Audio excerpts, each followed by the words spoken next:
Olá! Hoje o nosso papo é sobre compras públicas. Elas são, sem dúvida, uma das ferramentas mais poderosas que o Estado tem nas mãos. É com elas que se constrói o futuro, sabe? Mas elas também podem virar uma fonte de problemas gigantescos. Nessa análise, a gente vai desvendar essa verdadeira espada de dois gumes. A gente paga imposto, né? Mas qual é exatamente o caminho que esse dinheiro percorre até se transformar numa rua asfaltada, numa escola nova ou num hospital equipado? A resposta para essa pergunta é o que está no centro de toda a nossa discussão. Exatamente por aí. O mecanismo são as compras públicas, que a gente conhece mais como licitações. É esse o processo que transforma o dinheiro em bem, em realidade. Só que, como a gente vai ver, esse mesmo processo pode ser tanto um motor para o desenvolvimento, quanto um ralo por onde escorre um dinheiro precioso. Tudo depende de como ele é gerenciado. Ok, vamos mergulhar um pouco nisso. Para entender todo o potencial, a gente precisa primeiro olhar para onde o sistema costuma falhar. E olha, os exemplos, infelizmente, são muitos e dizem bastante sobre o problema. Vamos pegar o caso de Autônia, lá no Paraná. A Operação Chimera investigou exatamente isso que está na tela: fraude à licitação e peculato. Peculato, para quem não lembra, é basicamente o desvio de dinheiro público por um funcionário que deveria estar cuidando dele. A suspeita ali era de direcionamento em contratos de mão de obra. Isso mostra o lado mais sombrio das compras públicas, aquele em que a corrupção simplesmente destrói a confiança da sociedade e o dinheiro de todo mundo. E o problema é que nem sempre precisa ter um crime para a coisa dar errado. Lá em Cuiabá, por exemplo, uma licitação super importante para serviços médicos em 2 hospitais foi simplesmente cancelada. O motivo? Muitas controvérsias, insegurança jurídica. O resultado prático foi a paralisação de um processo vital que afeta diretamente o atendimento de saúde da população.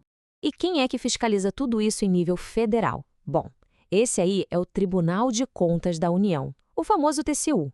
O trabalho dele é justamente analisar esses processos e identificar não só os erros pontuais, mas os problemas sistêmicos que estão por trás de tudo. E aqui está o pulo do gato. O que o TCU aponta é que muitos desses problemas não são casos isolados, sabe? Eles têm uma raiz em comum: a falta de um planejamento bem feito e de uma governança adequada. Ou seja, faltam regras claras de gestão e de controle. Agora, olha só que interessante como um erro bobo de planejamento vira um problemão. Nesse caso que o TCU analisou, o estudo técnico preliminar, que é tipo o primeiro rascunho da compra, falava de uma certa quantidade de postos de vigilância. Só que o termo de referência, que é o documento final, já dizia outra coisa. Essa confusão sobre quantos vigilantes eram necessários levou a erros enormes na estimativa de custos e acabou comprometendo a licitação inteira. Isso aqui ilustra perfeitamente as falhas de governança. O TCU descobriu que é muito comum uma única pessoa fazer tudo. Ela planeja, ela escreve os documentos, ela julga as propostas. Sem ter uma segunda pessoa, uma revisão independente, os erros simplesmente passam. E pior, às vezes, quem conduz o processo todo são agentes que nem têm vínculo efetivo com a administração pública, o que coloca a transparência e a responsabilidade em risco. Mas ok, chega de falar de problema. Vamos virar a moeda. Porque quando são bem executadas, as compras públicas se transformam num motor poderoso para o desenvolvimento. E é isso que a gente vai ver agora. 600 milhões de reais. Guarda esse número. É o volume de dinheiro que a cidade de Cascavel, lá no Paraná, projeta movimentar em compras públicas entre 2024 e 2025. É uma quantidade de dinheiro que tem um potencial de transformação gigantesco. E aqui está o segredo do sucesso deles.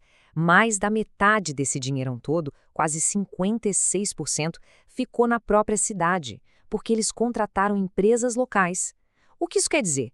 Que o dinheiro do imposto não só pagou por um serviço, mas também gerou emprego e renda dentro da própria comunidade. E claro, isso não aconteceu por acaso, né? Foi o resultado de uma política pública, o Cascavel Compra Legal, que inclusive foi premiada. Ela usou de forma estratégica o poder de compra do município para fortalecer os pequenos negócios e a agricultura familiar. É a prova de que comprar bem é, na verdade, investir no desenvolvimento local. Agora, vamos pular lá para Santa Catarina. Esse número, mais de 570 milhões de reais, é o volume de compras públicas que Florianópolis está planejando para 2025. E a cidade decidiu usar todo esse poder de compra de uma forma muito pioneira. A prefeitura de lá decidiu que todo esse valor, em todas as áreas, desde a limpeza da rua até grandes obras de infraestrutura, vai ter que seguir critérios de sustentabilidade. A gente está falando de incorporar práticas ambientais, sociais e de governança, o famoso ESG, em todas as contratações públicas. Com essa decisão, Florianópolis se alinha a um movimento nacional, a Declaração de Belém. Isso mostra que o poder público pode ser um grande incentivador de um mercado mais responsável. A mensagem é muito clara. Para ser contratado pelo município, a empresa vai precisar mostrar que tem um compromisso com o futuro. Então, o que está por trás de todas essas mudanças? Tanto para corrigir as falhas quanto para impulsionar o desenvolvimento.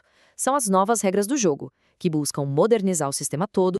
A peça central de tudo isso é a nova Lei de Licitações, que é de 2021. E ela não é só uma atualização de um monte de regra burocrática, não. Ela representa uma mudança de mentalidade. É enxergar a compra pública não como um fim em si mesma, mas como uma ferramenta estratégica. Vamos ver como isso funciona na prática.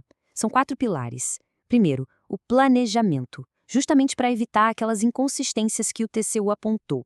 Segundo, transparência, que é fundamental. Lá em Pinhão, por exemplo, o Tribunal de Contas do Paraná recomendou que a prefeitura sempre exija planilhas de custos bem detalhadas, que foi algo que faltou numa licitação. Terceiro, a sustentabilidade, que deixa de ser algo opcional e passa a ser um dever, como defende a Advocacia Geral da União e como Florianópolis já está fazendo. E por último, a governança, que exige a separação de funções para que quem planeja não seja a mesma pessoa que executa e julga, garantindo a integridade do processo todo. E assim a gente chega ao futuro. Depois de ver os dois lados dessa moeda, fica muito claro que o caminho a seguir depende de escolhas que precisam ser feitas. A nova lei, ela dá as ferramentas, mas é a aplicação dela no dia a dia que vai fazer a diferença. A escolha é entre ficar repetindo as falhas do passado, de governança, de planejamento e, às vezes, de integridade, ou abraçar o potencial imenso de um sistema que usa o dinheiro público para gerar valor, para fortalecer a economia local e para construir um futuro mais sustentável. E tudo isso nos leva a uma reflexão final. Em cada cidade, em cada estado, como é que esse poder está sendo usado? A compra pública aí se parece mais com o caso de corrupção de Autônia e a paralisia de Cuiabá? Ou se parece mais com a visão de futuro de Cascavel e Florianópolis? A resposta para essa pergunta define o futuro de cada uma das nossas comunidades.